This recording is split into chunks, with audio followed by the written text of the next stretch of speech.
A very good evening to you from wherever you're watching it. It is the 14th day of February 2023. It's Valentine's Day. Trust that you have had a beautiful day. Much has happened in the country and we are here to bring you up to speed with just that. But first, let's take a look at the stories that have made it to the top of our headlines tonight.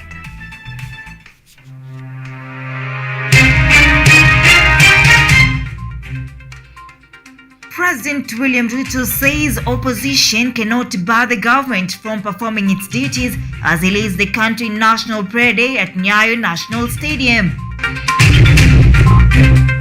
Government declares a 30-day curfew in parts of North Rift as KDF moves to the region in attempts to curb banditry. Parliamentary sitting resumes today as State of the Nation to take center stage after long festive holiday.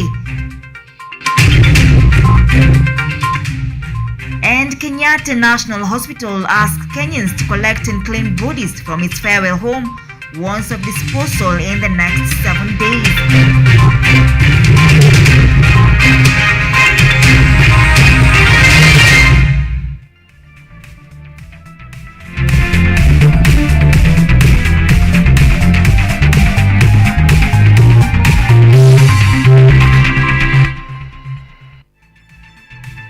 Alright, welcome to the broadcast. I'm in the company of Evans Odhiambo, is our sign language interpreter tonight. I am ODIDA.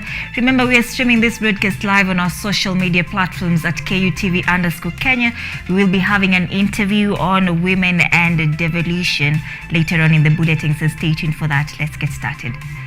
President William Ruto has called out the criticism from the opposition, saying that it will not bar his government from performing its role of transforming the economy. The president was speaking at Nyayo National Stadium, at an assembly held at Nyayo National Stadium today. The president has vowed to leave a better economy for prosperity. President William Ruto has yet again thrown jibes at the opposition for its constant criticism arising from post-election political temperatures. In reference to the biblical teachings, the president says that the opposition will not bar his government from performing its role. Lakini nawauliza, kuta ya Yerusalemu ilijengwa ama Yeriko ilijengwa, haikujengwa? Si ilijengwa? So, wachana na Sanballat na Tobias. Wajishughulishe na ile wanashughulisha. Kenya itaenda mbele. The president has taken a moment to blame the former government for leaving behind a debt burden. He has since given assurance that his government will clear all the external debts and leave a good inheritance for future generations. The NSSF law now guarantees that every citizen will save 6% of their salary, and every employer will save 6% to accompany that of the employee, so that we can build savings for our nation and create an inheritance for our future and for our children's children. President Ruto also declared that the government has mended its reputation before international countries, which he says have opened doors for financial borrowing. The president adds that the government is working towards restructuring its economy in a bid to achieve a self-sufficient financial situation for Kenya. Our nation, the doors in the financial systems in the international community were closed for our nation. But I want to give you the good news that now the financial system in the world has opened the doors once more for Kenya. So, Your Excellency, as these prayers continue, your government also continues to do its part. You continue to mobilize our development partners, while giving an assurance that the government has done everything in its bid to achieve the economic transformation goals and now awaits divine intervention. The president has called upon citizens to cooperate with the government for the plans to succeed. In a country experiencing rising post-election political temperatures, the president has made an assurance that the pressure from the opposition will not bar his administration from delivering, and now promises posterity a better inheritance. Joseph Kess, KUTV. Thank you, Joseph Cass, for that report. Now moving on, the war on banditry has proved to be a hard nut to crack following the recent attacks on the North Rift, despite the warning from Interior Cabinet Secretary Professor Kithure Kindiki. According to the recent statement from the Interior CS, he has imposed a dusk to dawn curfew in banditry-prone areas, which he has declared as disturbed, dangerous and on red alert. Following the recent attacks on the North Rift part of the country, Cabinet Secretary Kithure Kindiki has imposed a dusk to dawn curfew in counties including Turkana, West Pokot, Elgeyo Marakwet, Baringo, Laikipia and Samburu. Nimemwambia Professor Kindiki atoke ofisi Nairobi, aende aishi kule North Rift mpaka hiyo mambo ya wananchi kupoteza maisha yao iishe. Na tumeweka mpango kamili na ile uwezo wote wa serikali. Tutahakikisha wale watu wajeuri wachache wako pale wanajaribu kutuonyesha jeuri, tutapimana na wao na tutahakikisha kwamba hakuna Mkenya anapoteza maisha yake. I take cue from President William Ruto that his administration will eradicate banditry and livestock rustling as a matter of course. And once more, I plead for the patience, patriotism, and the solidarity of the Kenyan people and all stakeholders as we wage a very consistent battle against bandits. In an interview that portrayed a man who felt he was let down by the government in the fight against bandits and those perpetrating them, Trans Nzoia Governor Natembeya confirmed reports about a mysterious white helicopter that has been said to be supplying arms to the Legion, saying that the National Intelligence Service (NIS) had a list of suspected funders of the criminals who have been killing people but took no action. According to the governor, who is also former Rift Valley Regional Commissioner, the war on banditry is fully funded by well-known politicians who supply the criminals with weapons and ammunition in the disguise of checking on their livestock. Natembeya added that while serving as Regional Commissioner, efforts to nip the menace in the bud were frustrated despite his zeal because there was no support from the government and officers deployed to the region were burdened. In a statement dated February 13th, Cabinet Secretary Defense Aden Duale stated that the KDF officers will be expected to assist police in alleviating the dire security situation in the North Rift. This was after President William Ruto's order to have a joint security exercise between the National Police Service and the Kenya Defence Forces as the government ramps up the fight against banditry in the troubled North Rift region. Edward Nyamo, KUTV. Now, President William Ruto and his deputy Rigathi Gachagua today joined believers and religious leaders for a prayer service held in Nyayo National Stadium. The purpose of that prayer was to pray for the country's economy as well as prayer for the nation to get rain, especially at this time when the country is experiencing extreme drought. Believers and religious leaders from different churches all over the country today attended National Solemn Assembly service held at Nyayo Stadium in Nairobi. The aim of the service was to pray for rain and end of drought in the country. Religious leaders who attended the service include Bishop Joseph Maina, Bishop Robert Langat, Bishop Stephen Maina and Pastor T. Mwangi.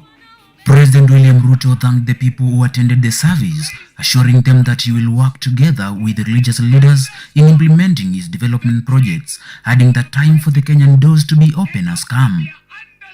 Mimi nawashukuru sana as our spiritual army.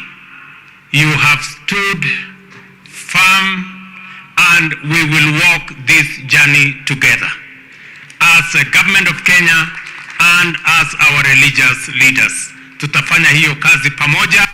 The Deputy President Rigathi Gachagua utilized this opportunity to thank the President for coming up with the prayer idea, especially during these times Kenya is facing drought that has caused loss of both cattle and people.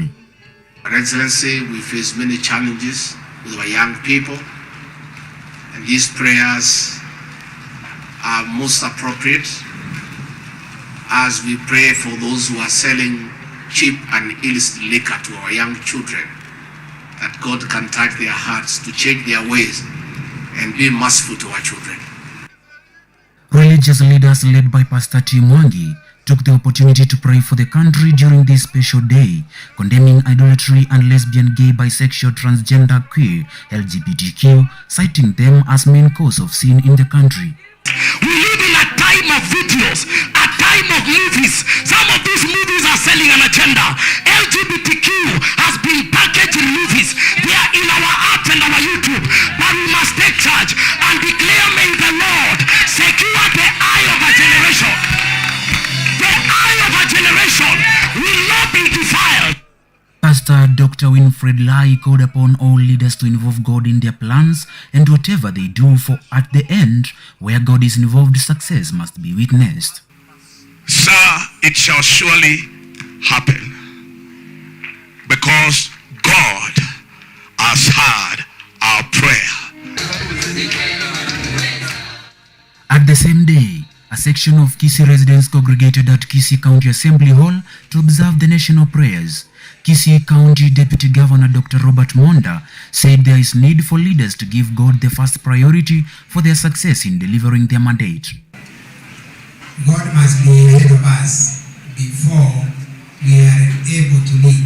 And if there will be success in leadership, we must first have God ahead of us. Following the prayer service held today in Nyayo Stadium, bringing together different religious leaders from different parts of the country, Kenyans now are looking forward to a better economy following the divine intervention. Mutunga Joseph, KUTV. Now, the Central Organization Trade Union COTU Secretary General Francis Atwoli led the organization in a meeting with President William Ruto in State House, Nairobi, today, Tuesday. President Ruto said their discussions touched on the need to employ more youth, the welfare of diaspora workers, and making workplaces safer and more dignified. The COTU delegates also looked into the union's role in the affordable housing project and universal health coverage. Also present were Deputy President Rigathi Gachagua and Prime Cabinet Secretary Musalia Mudavadi. We want to move the country forward, and we cannot be discussing always what is the need for the leaders. When are we going to have a conversation? What is the need for the workers and what is the need for the ordinary Kenyans? That's the conversation we must have. We as workers, Your Excellency, we must recognize the government as we work with the government of the day. The government provides an enabling environment for all of us to be able to do our different types of work in our offices. Mimi najua na tulikuwa kwa maombi Nakuru kwamba agenda ya rais wetu sio kulipisha kisasi ama kuangalia mambo ya nyuma. He's very resolute, anataka tuende mbele, and we build the country together. That is why he's very comfortable in receiving everybody and talking to everybody. The dignity of the Kenyan worker will be restored when the economy is working and thriving. The president is passionate about reviving the economy of this country. So by you coming to support him, you are on the same wavelength. Now, Cabinet Secretary for Agriculture, Honorable Mithika Linturi, has announced the death of the former Igembe North Member of Parliament, Ntoitha Mithiaru, who passed on after a short illness. The legislature was first elected to represent the Igembe North constituency in the National Assembly of Kenya in 2007. In 2013 elections, he lost his seat, and he was appointed as Meru County Cooperative CEC by Governor Peter Munya, becoming one of the first Cabinet Secretary in the devolved government under the new constitution. Mithiaru died at the age of 73.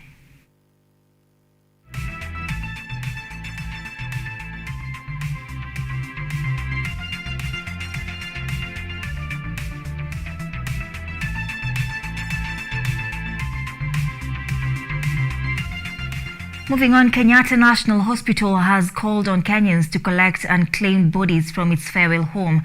The management of the hospital, in a public gazette notice, said it is giving members of the public 7 days to claim the bodies. The hospital, through the same notice, announced that the list of bodies is available to the public at the Kenyatta National Farewell Home. So far, there are 203 bodies lying in the facility, including 146 babies and 57 adults. The notice comes weeks after Nairobi County called on Kenyans to collect 292 unclaimed bodies from city morgues.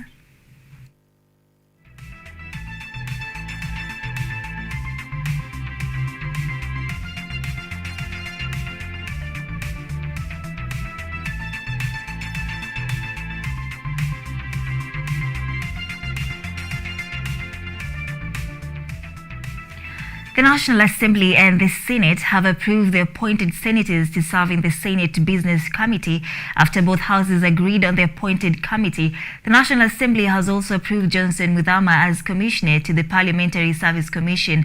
Progressive sitting are expected to begin tomorrow, 15th February, as Edward Nyamu reports.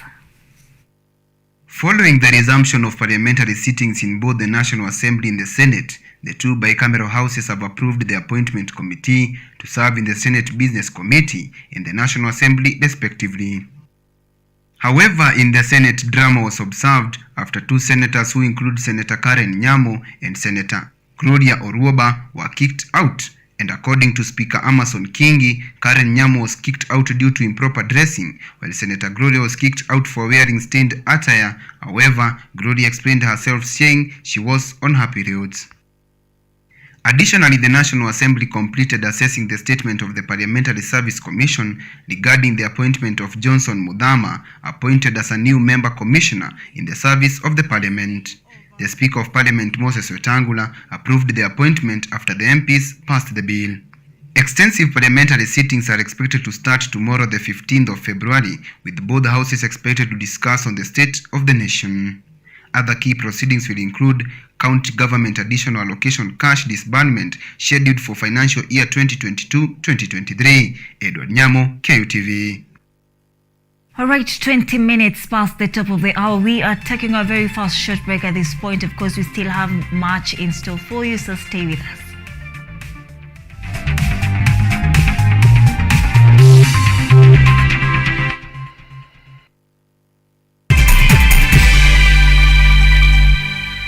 Vera Beauty and Fashion College is focused on being the leading technical and vocational training institute in the region. Our team possesses in-depth knowledge and extensive experience in the industry, offering thorough training in cosmetology, hairdressing, interior design, creative arts, training of trainers, nail technology, and fashion design. With branches in Nairobi, Thika, Meru, Eldoret, and now in Mombasa, our courses ensure that learners are completely equipped with knowledge, competency, and employability skills. Enroll today to be a part of a center of excellence.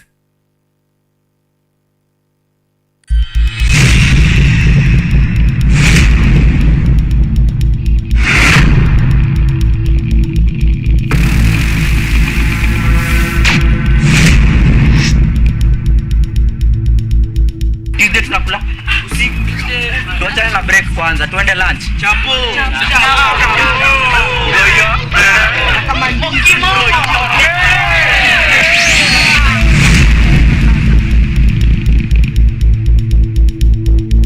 Rasha piga shada kuna giza. Sikinai tujinai siweke story. Kata maji pia shada ligona nasio nikosa msuko si stress. Kama rende kisha basi nipe. Najua ni mama, big up, brother, ukiwa adriba, big up, sis, big up, shows, mama, big up, oya, wase wote, okay, my principal, big up.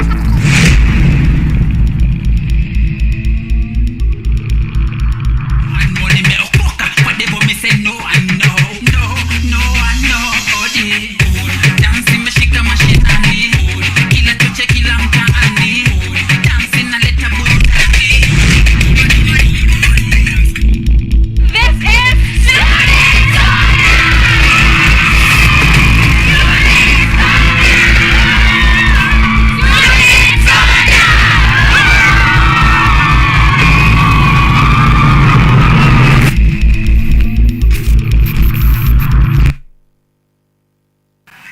Iwaka is an electric mobility company, the first in Africa that is offering multi-modal micromobility fleets. So Iwaka has invested in a way of collecting data through our technology in the vehicles. So this can be able to help our two different categories of customers, which is corporates and also individuals. Our Shujaa is the flagship electric bicycle. This is the Iwaka Beba. So all our vehicles will give you plus a charger. So you'll have a charger that you can be able to plug. Becomes the technology that users are able to scan this QR code here. Lola is an app that gives you a chance to watch videos, listen to audios, and read articles wherever you are for free. Motivational stories, dramas, campus life, technology, lifestyle, adventure, sports, academics, jobs, entertainment, and more. Download Lola now on Play Store. All you need, you got Lola.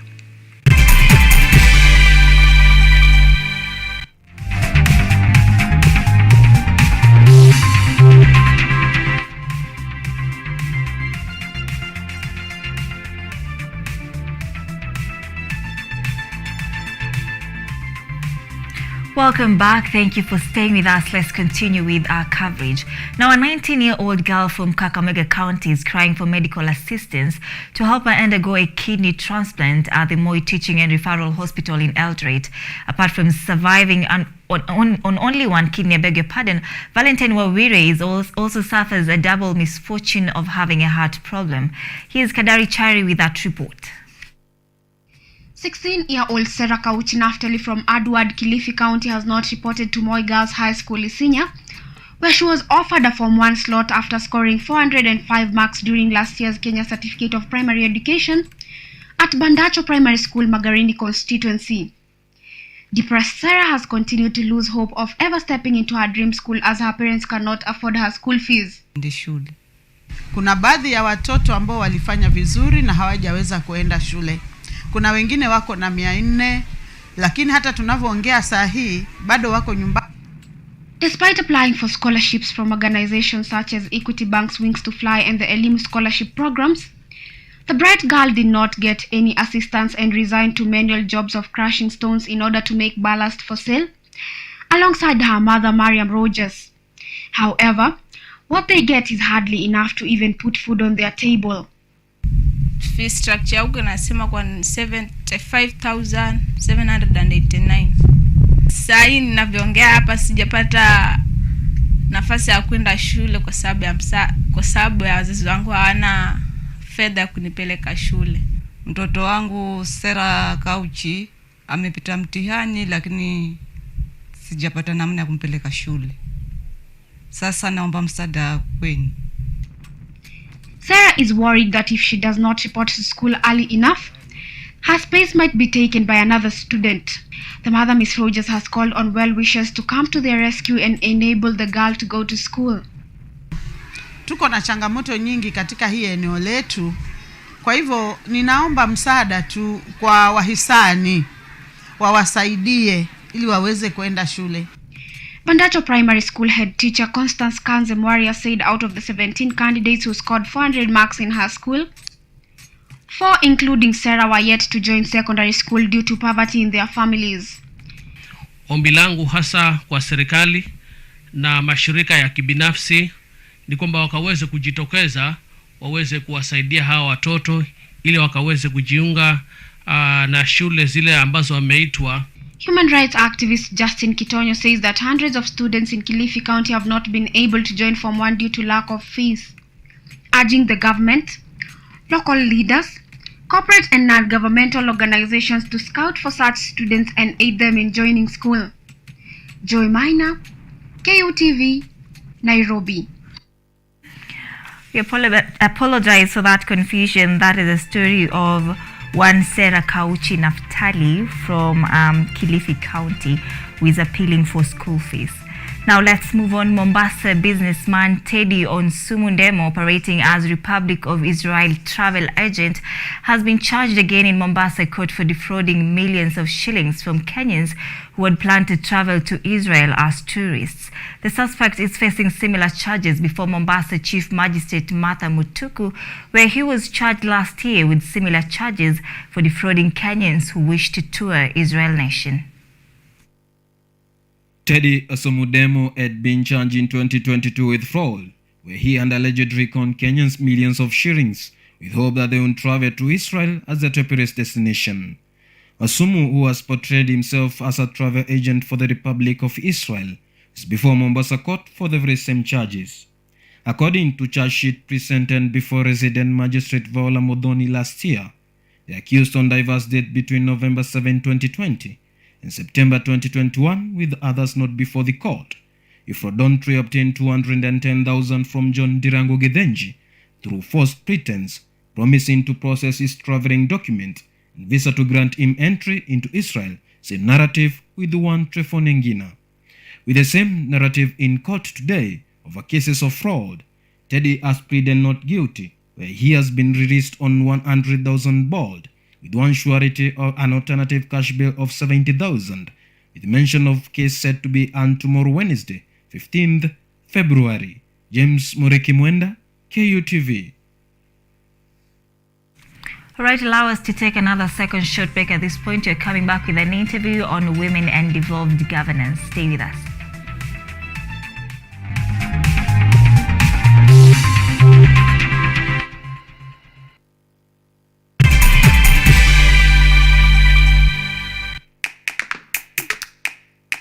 Baada ya kutafuta kazi, tunaweza kuanzisha miradi yetu ambayo ingetusaidia kubadilisha maisha ya wazazi wetu. Kwa vijana wenzangu, wengi hawana kazi, lakini ikiwa sisi wenyewe tutajiamini, tunaweza kujiajiri wenyewe. Afrika kwa kweli tuna mahitaji ambayo ukiyasuluhisha unaweza kuathiri watu kwenye bara hili bila uoga.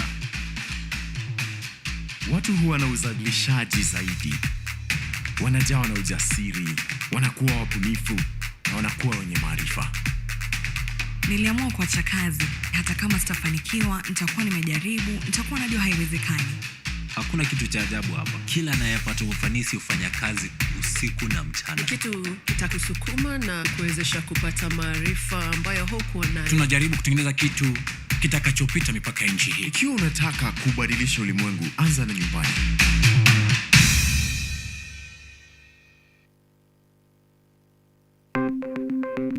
Maelfu na maelfu ya wahamiaji wakiwa na watoto kutoka nchi za Amerika ya Kati wanaendelea kuwasili kwenye mpaka kati ya Marekani na Mexico. The folks are going. Thank you very, very much. I appreciate it. Thank you. Ni habari kutoka pembe zote duniani.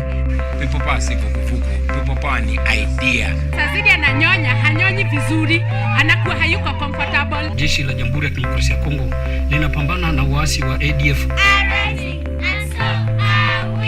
Kwa sasa wanatoa wito kwa mashirika, makampuni na vile vituo vya uchukuzi. Mambo mengi yatakwenda kama yalivyopangwa. Hapa ni kuna mmoja wa viongozi wa chama cha wavuvi katika eneo hili. Zaidi tunajaribu kuwapa chanjo ili ina boost ama inanyanyua kinga ya mwili, ndio inaenda kupelekea kupambana na virusi. Ni dunia ni leo, Jumatatu mpaka Ijumaa, moja kwa moja kutoka VOA Swahili, Washington DC.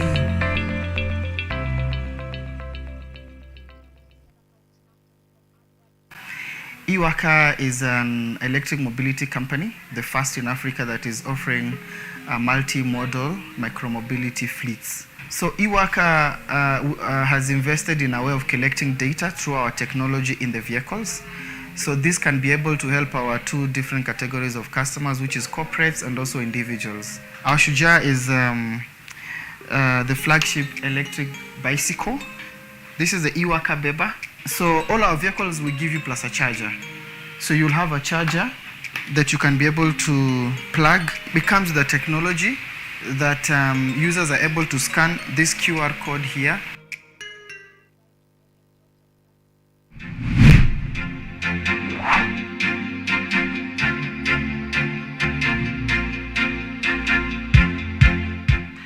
We are all seeing the impacts of climate change.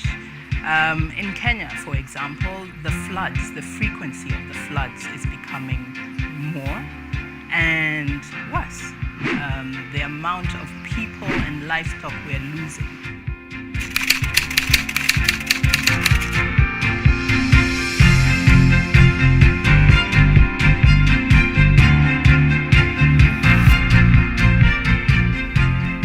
The level we need to go is a level where the normal mwananchi and also the government stakeholders can uptake these solutions. Those small acts multiplied by millions of us will help make a difference in the world at the end of the day. It's just a slight behavior change that we need, and you'll find that it serves us a bit more than you put in. And that's the goal. We want to live a better world than we found. Because at the rate we are going, it's dire. We will secure the planet for future generations.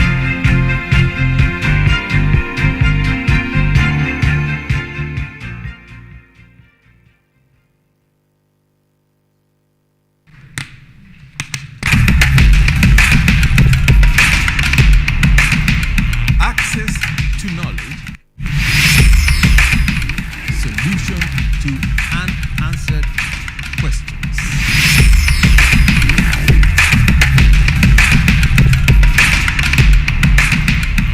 Guidelines to pursuing your rights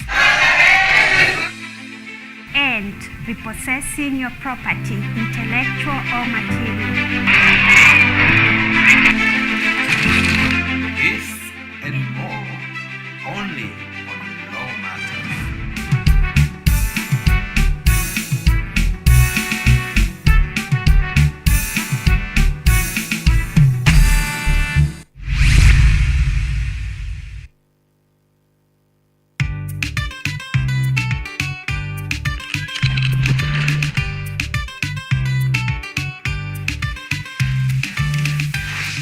Hello everybody! I'm Nena. And I'm Gigi. Welcome to Engine Season 2! The place to find out about the world we live in and the creatures that we share our planet with. Join us on the most exciting adventures across the African continent. See breathtaking wildlife, stunning landscapes, and out of this world technologies.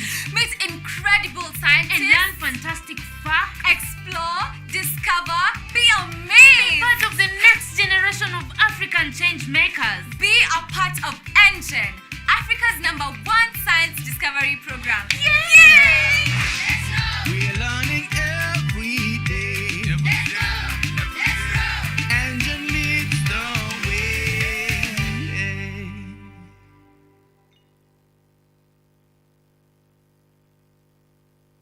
Maulaya salli wa Mvutano hauishi katika majumba yetu.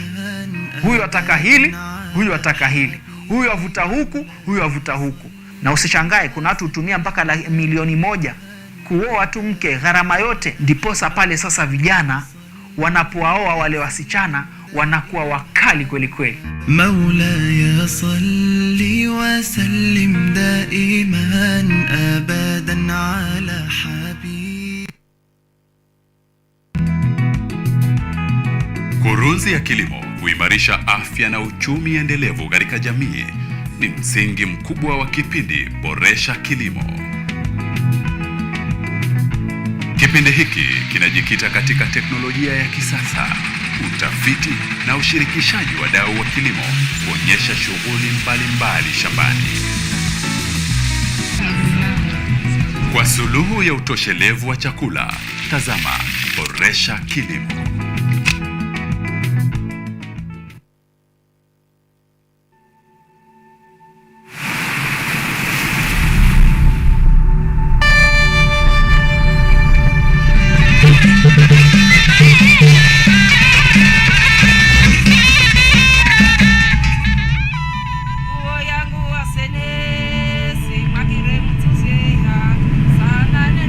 Karibu kwenye mitindo ya kipwani.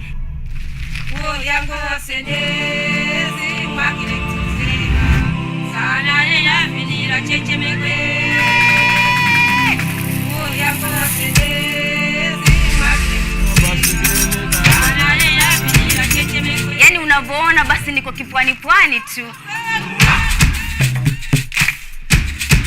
unapopika inatakana uko half cooked.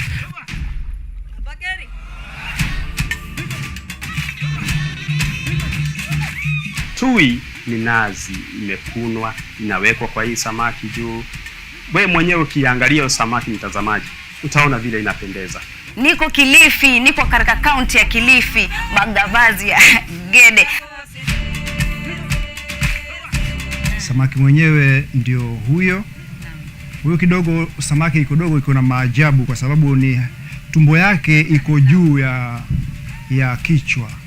Karibu sana kwenye mitindo ya kipwani hapa KUTV, ukiwa nami nahodha mwendesha chombo, si mwingine bali ni bibie ua linalonukia na kuvutia, Waridi Samu. Stream live mitindo ya kipwani on our KUTV Facebook page every Saturday 4 p.m.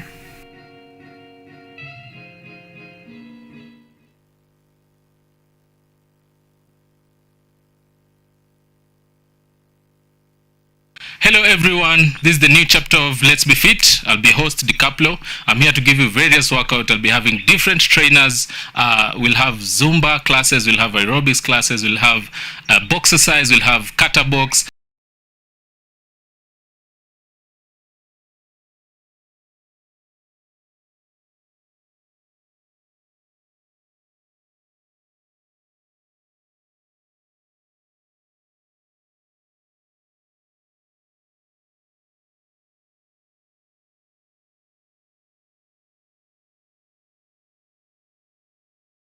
From 6:30 a.m. to 7 a.m. Keep it locked. Make sure we keep fit.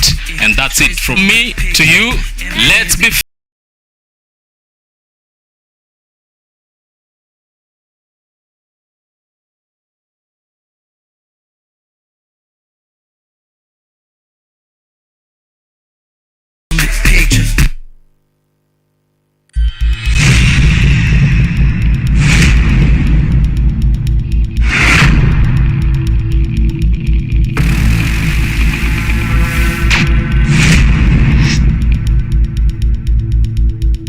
Tunakula usiku. Tuachane na break kwanza, tuende lunch. Chapo. Kama ndimo.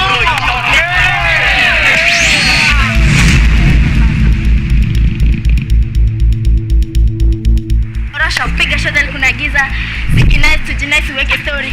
Kata maji pia shada ligona nasio nikosa msuko si stress. Kama rende kisha basi nipe. Najua ni Mama, big up, Zade, ukiwa Adriba, big up, Sis, big up, Shows, Mamba, big up, Oya, wase wote, okay, my principal, big up.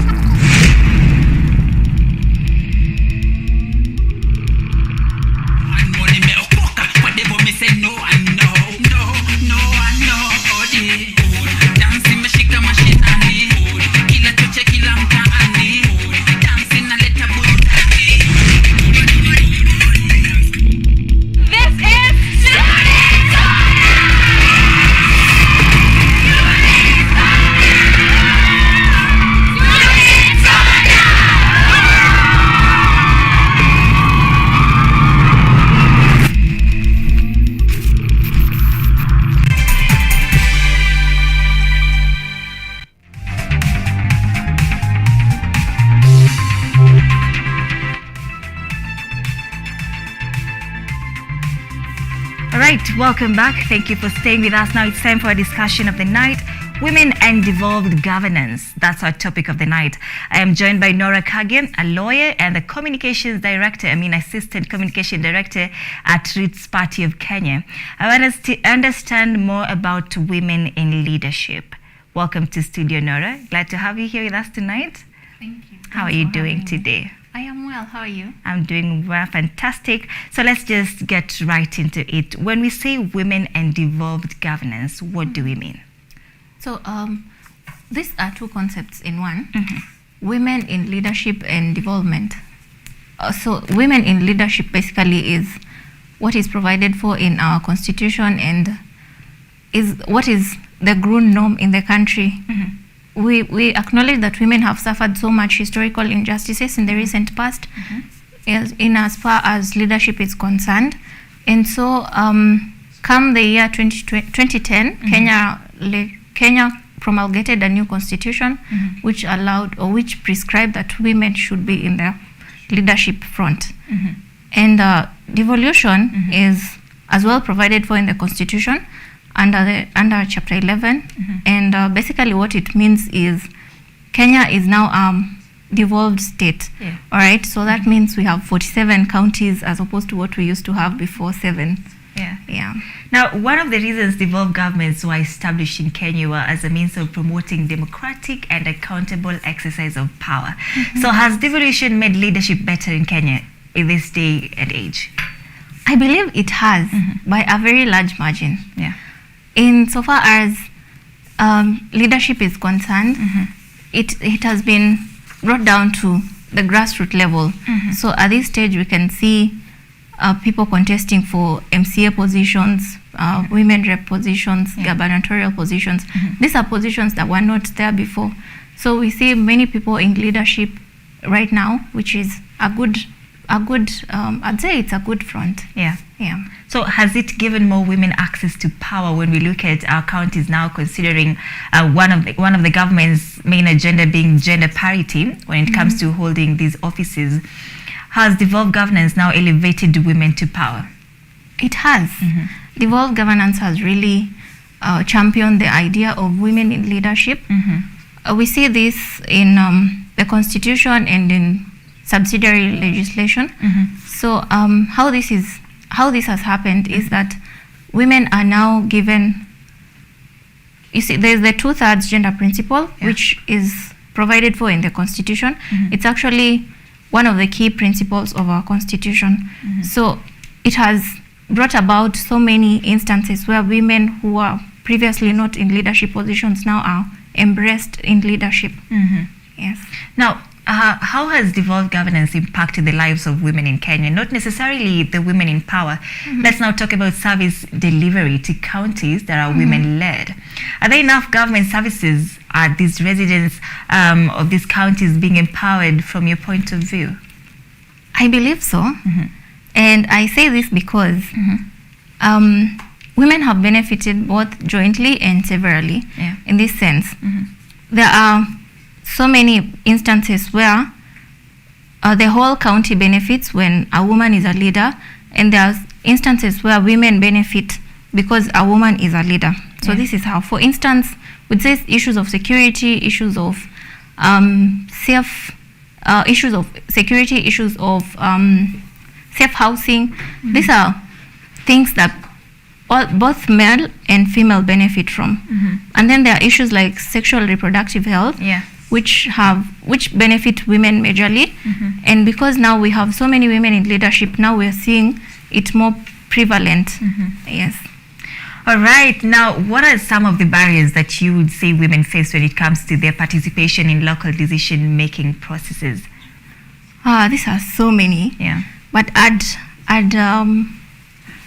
reduce them to 2 key areas. Just tell us in depth. Okay.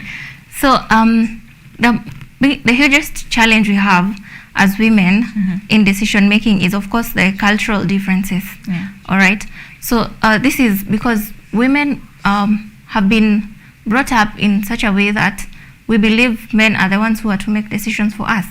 But now we see, with the coming of the constitution and acts of parliament and subsidiary legislations that empower women into leadership positions, now the cultural differences are of course now wiping out. So we see so many women coming into power. We also have issues like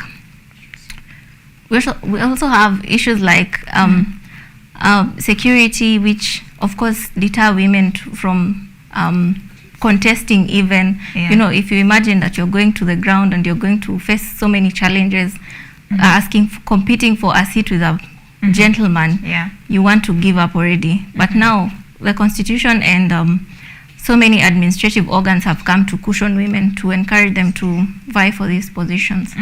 Yes. Now, Nora, what are there any policies or programs in place that specifically address the needs and concerns of women who want to maybe vie for these top seats?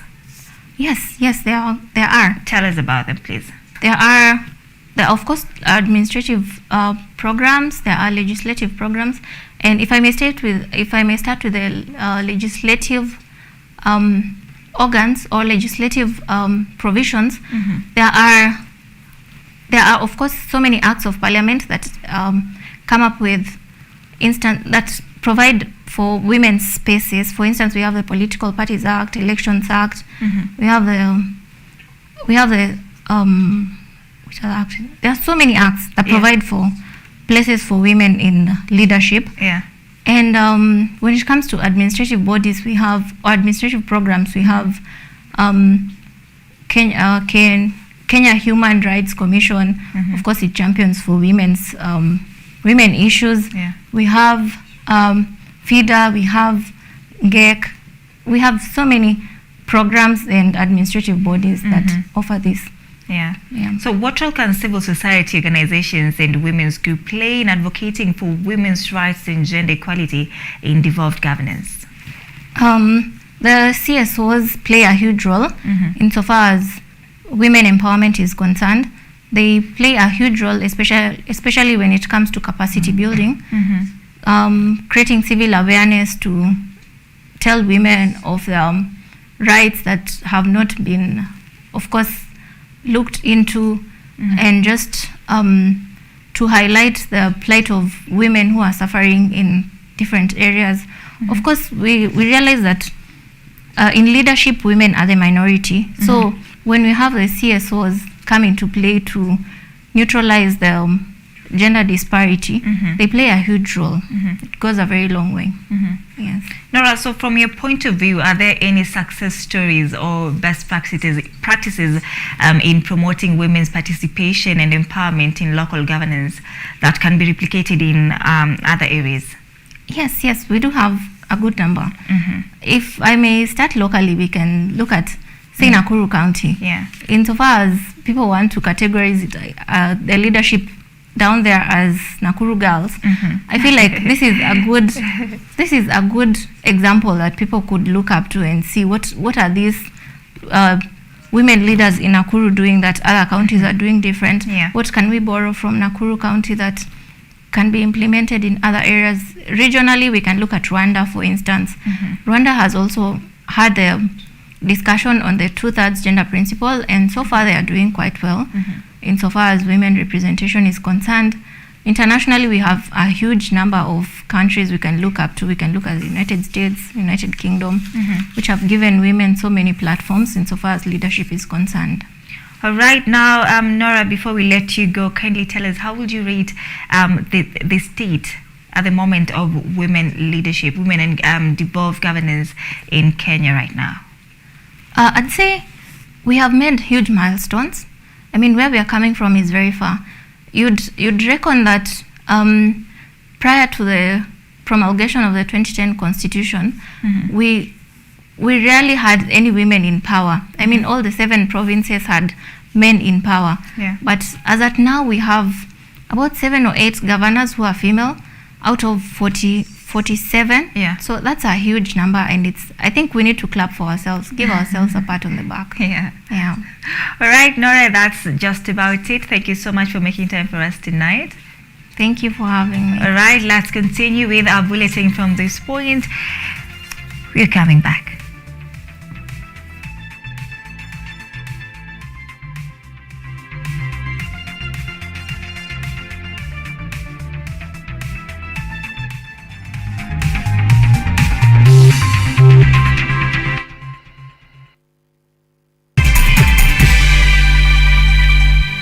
Welcome to Children's Corner. Welcome to Children's Corner. Children's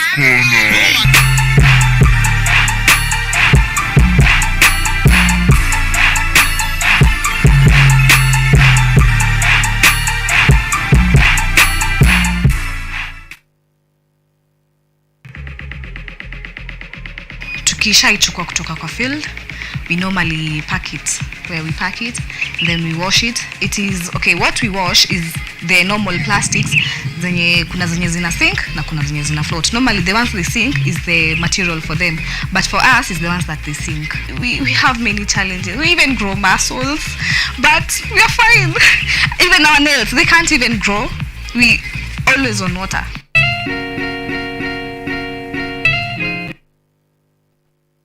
Hello everyone, this is the new chapter of Let's Be Fit. I'll be host DiCaplo. I'm here to give you various workouts. I'll be having different trainers. We'll have Zumba classes, we'll have aerobics classes, we'll have box exercise, we'll have kata box. Just name them.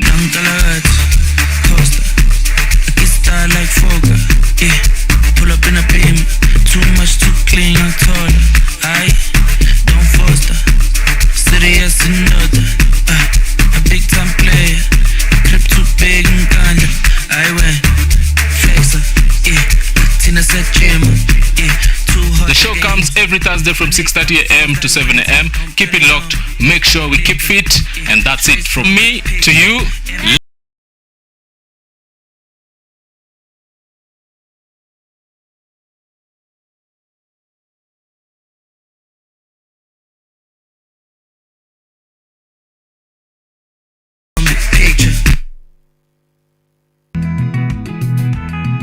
Kurunzi ya kilimo huimarisha afya na uchumi endelevu katika jamii. Ni msingi mkubwa wa kipindi Boresha Kilimo. Kipindi hiki kinajikita katika teknolojia ya kisasa, utafiti na ushirikishaji wa wadau wa kilimo kuonyesha shughuli mbalimbali shambani. Kwa suluhu ya utoshelevu wa chakula, tazama Boresha Kilimo.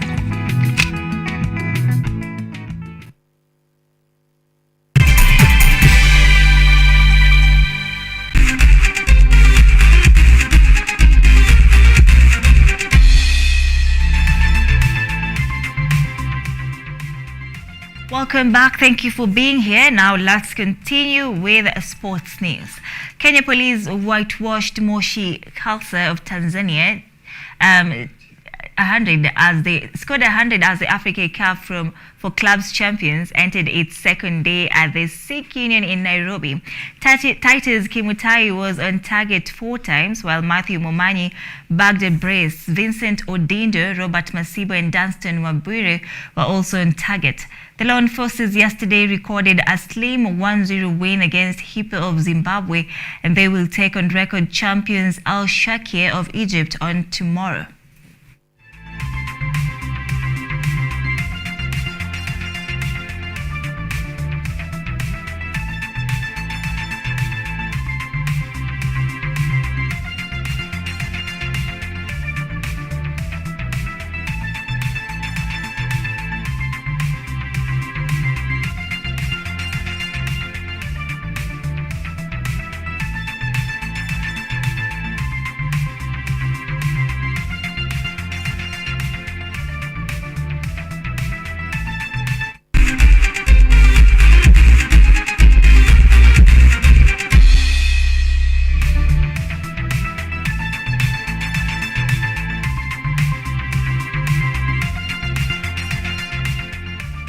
All right, that's a wrap. Many thanks indeed for keeping us company. Happy Valentine's. So my name is Anne Odida. I'm in the company of Ivan Sothiambo.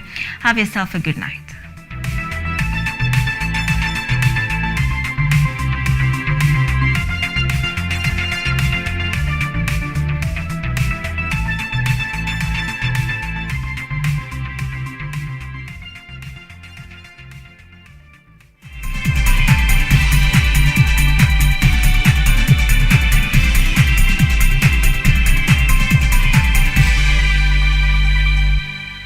Vera Beauty and Fashion College.